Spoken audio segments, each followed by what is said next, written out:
बिस्मिल्लाहिर्रहमानिर्रहीम, अस्सलाम वालेकुम। This is your bio teacher Mohammad Zubair Khan Ghauri. आज हम बेटा chapter number 4 cell and tissues इसका स्टार्ट करने जा रहे हैं। So we are moving to our first slide और टॉपिक है हमारा सेल। सेल क्या होता है? सेल असल में बेसिकली सेल के मुताबिक हमारे पास जो डेफिनेशन आती है, उस डेफिनेशन को समझने से पहले हम एक चीज ये समझते हैं कि let's suppose an example of book. किताब की अगर हम एग्जांपल लें तो सबसे पहले क्या होता है, आपके पास कुछ अल्फाबेट्स होते हैं जिसको हम लेटर कहते हैं, ए बी सी डी से लेके जेड तक।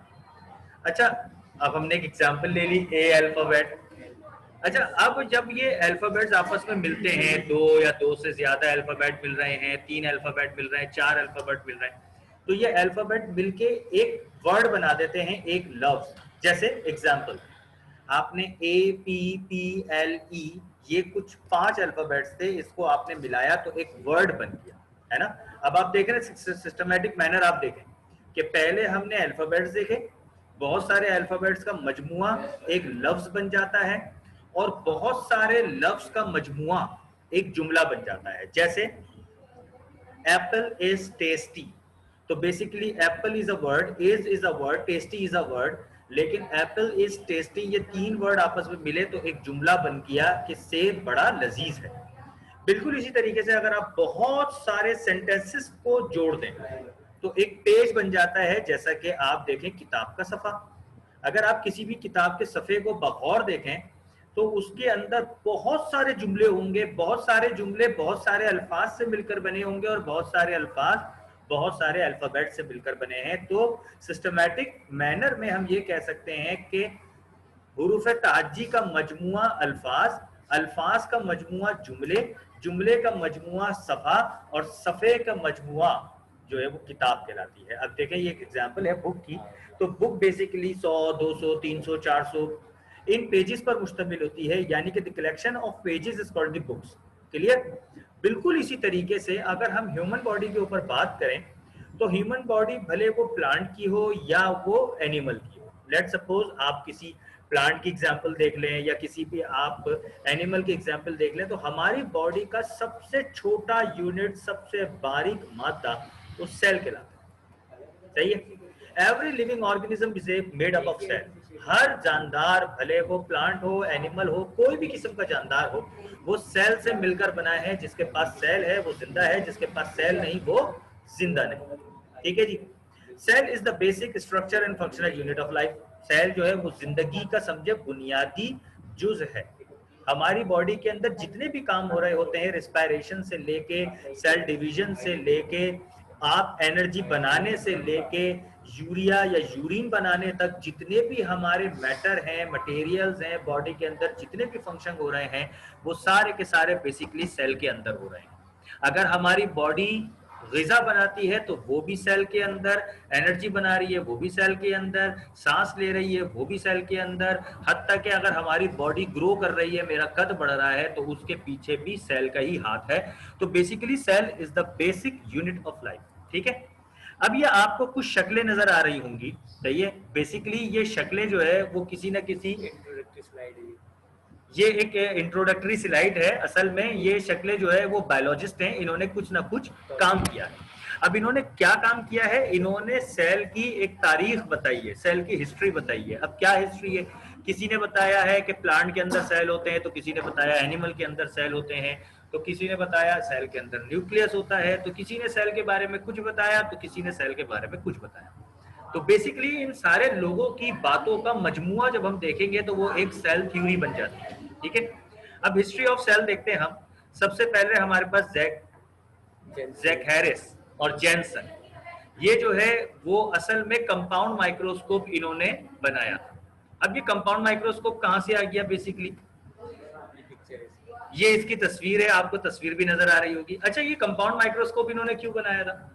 लाजिम सी बात है, सेल इतना छोटा होता है कि आपको खुली आंख से नजर नहीं आता, तो इसको देखने के लिए आपको एक माइक्रोस्कोप की जरूरत होती है। तो अगर आप सेल के बारे में स्टडी करना चाहते हैं तो first you have to study about the microscope.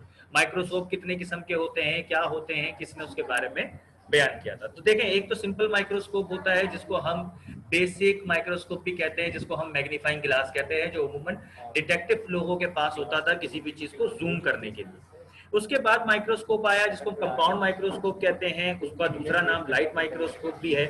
ये जो है वो हम लेबोरेटरी के अंदर यूज करते हैं किसी भी चीज को मैग्नीफाई करने के लिए। इसके अलावा एक और माइक्रोस्कोप था, इलेक्ट्रॉनिक माइक्रोस्कोप, जिसको हम इलेक्ट्रॉन माइक्रोस्कोप कहते हैं। ये किसी भी चीज को 10,000 गुना तक बढ़ा सकता है। तो बेसिकली ये जो जैनसन थे, इन्होंने 1590 में इन्होंने कंपाउंड माइक्रोस्कोप डिस्कवर किया।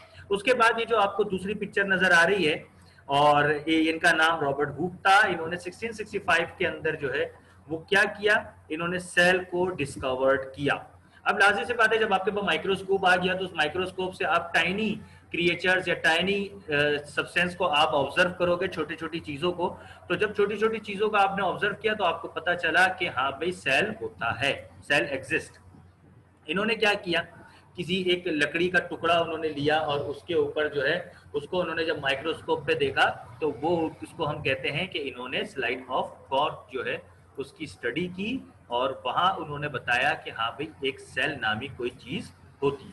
ठीक है, अच्छा मजीद आगे बढ़ते हैं हम। 1670 मजीद 5 साल बाद क्या हुआ कि लिविंग सेल देखा गया, एंटोन वैन ल्यूवेनहुक। ये ल्यूवेनहुक इन्होंने जो है वो असल में बैक्टीरिया को देखा था, और चूंकि वो मूव कर रहे थे तो उसने कहा था टाइनी क्रिएचर्स, टाइनी क्रिएचर्स। तो बेसिकली वो लिविंग सेल हुआ और वो बैक्टीरियल सेल था। ये आपको ल्यूवेनहुक के जो है वो आपको डायग्राम भी नजर आ रही होगी। अच्छा मजीद आगे बढ़ते हैं। 1833 रॉबर्ट ब्राउन, इन्होंने सेल का सेंट्रल पार्ट, जो एनिमल सेल का सेंट्रल पार्ट होता है, प्लांट सेल का जो है वो साइड पार्ट होता है, जिसको न्यूक्लियस कहते हैं, जो पूरी बॉडी को कंट्रोल करता है सेल की। आप ये समझ लें, हेड ऑफ द सेल उन्होंने दरियाफ्त किया। आफ्टर दैट जो है उसके बाद ये स्केल्टन आ गए, इन्होंने जो है वो बताया कि प्लांट की बॉडी जो है वो भी सेल पर मुश्तमिल होती है। उसके बाद 1 साल बाद स्क्वान आए, इन्होंने जो है वो बताया कि एनिमल्स जो है उनकी बॉडी भी सेल पर मुश्तमिल होती है, बस फर्क ये है कि एनिमल की बॉडी में सेल वॉल नहीं। अच्छा, जब हम आगे जाएंगे ना, जब हम सेल को पढ़ेंगे तो फिर हम आपको बताएंगे कि सेल वॉल क्या होता है और क्यों एनिमल की बॉडी में सेल वॉल नहीं होता, प्लांट की बॉडी में सेल वॉल होता है। बस आप ये समझ लें कि सेल की दीवार, फूलवी दीवार, जिसको हम सेल की दीवार कहते हैं, उस सेल वॉल कहलाता है। आफ्टर दैट उसके बाद रडल्फ विर्च्यू आए, इन्होंने ये बताया कि ये जो सेल है ना, ये बढ़ते हैं, 2 से 4 हो जाते हैं, 4 से 8 हो जाते हैं, 8 से 16 हो जाते हैं, इसको हम कहते हैं सेल डिवीजन। और ये जो सेल डिवीजन होता है, नया सेल जो बनता है, तो ये कहीं अचानक से नहीं, बाहर से नहीं आ जाता, ये अपने प्रीवियस सेल से ही बनता है, वजूद में आता है। इसका मतलब ये हुआ कि वो जो प्रीवियस सेल था उसको हम कहते हैं पेरेंट सेल, और वो जो new cell arise from the parent cell is called the daughter cell. जैसे मिसाल के तौर पे, अब नस्ल भी तो बढ़ती है, औलाद होती है, एक गाय ने बच्चा दिया, अब वो बच्चा को बाजार से इम्तियाज से थोड़ी आया, तो वो कहां से आया, वो आया अपने ही प्री पेरेंट से आया, अपने ही पेरेंट से आया। तो बिल्कुल इसी तरीके से, जिस तरीके से नस्ल इंसानी हो, नस्ल नबताती हो या नस्ल हैवानी हो, जिस तरीके से एक नस्ल बढ़ती है अपनी पुरानी नस्ल के जरिए से, बिल्कुल इसी तरीके से सेल भी जो है वो अपने पुराने प्रीवियस पेरेंट सेल से ही वजूद में आते हैं। ये रडल्फ विर्च्यू ने हमें बताया था। मजीद आगे बढ़े तो हम देखते हैं सेल की थ्योरी। चूंकि आपने इतनी सारी बातें सेल के मुतालिक पढ़ ली, अलग अलग साइंटिस्ट ने अलग अलग बातें बताई, तो चले इन्हीं को हम इकट्ठा कर लेंगे तो एक सेल थ्योरी बन जाएगी। ठीक है, अब हम देखते हैं all living organism are compose of cell, ये हम पढ़ चुके हैं। Cells are the structure and functional unit of an organism, ये भी हमने पढ़ लिया। मजीद आगे कि नया सेल अपने पुराने पेरेंट सेल से वजूद में आता है।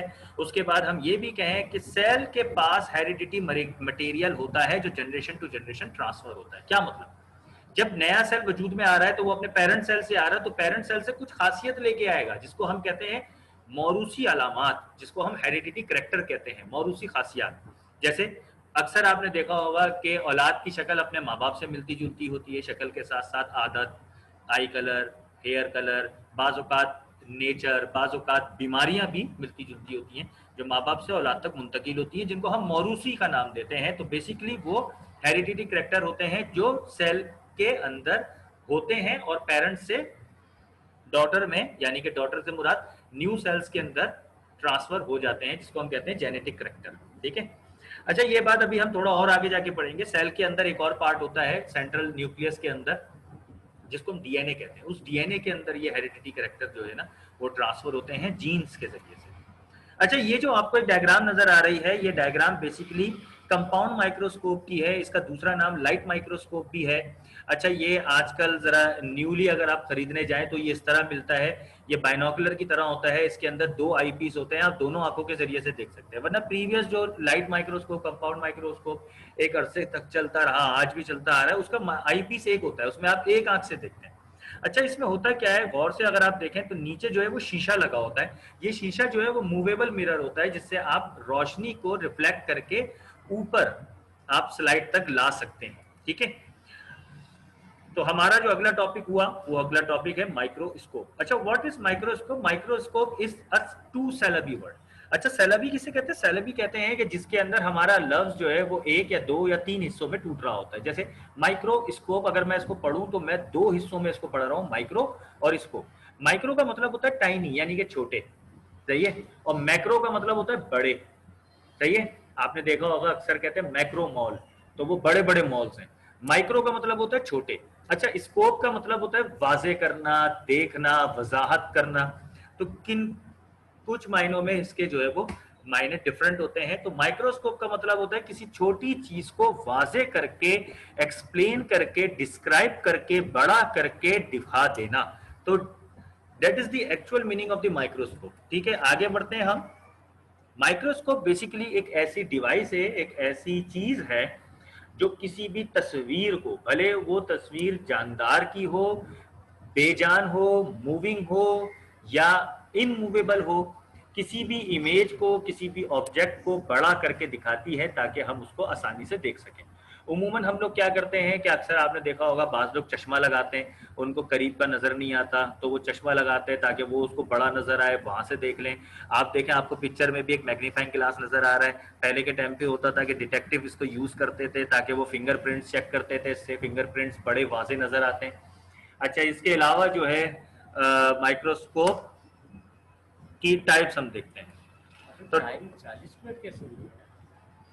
टाइप्स में हमारे पास लाइट माइक्रोस्कोप आता है नहीं, यहाँ पे टाइम और 40 कैसे हुए? इलेक्ट्रॉन माइक्रोस्कोप आता है। ठीक है, तो डेट्स ऑल फॉर टुडे। इसको हम बाद में करेंगे।